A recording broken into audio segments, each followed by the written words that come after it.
கழக அரசு அமைஞ்சு ஓராண்டு நிறைவடைஞ்ச போது நான் ஆய்வுக்கு போனப்போ ஊட்டச்சத்து குறைபாடு கொண்ட குழந்தையை பார்த்தேன். அப்போ விசாரித்த போது இது போல குழந்தைகள் பிறக்குது, அதிகமாக இருக்குன்னு எனக்கு கவனத்துக்கு வந்துச்சு.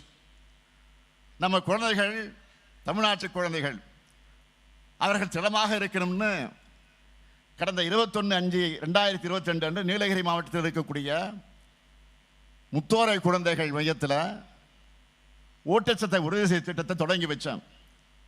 76,705 ஊட்டச்சத்து குறைபாடு உள்ள 6 மாதத்திற்குட்பட்ட குழந்தைகள், பாலூட்டும் தாய்மார்களுக்கு ஊட்டச்சத்து பெட்டைகளை வீட்டுக்கே கொண்டு போய் கொடுத்தோம்.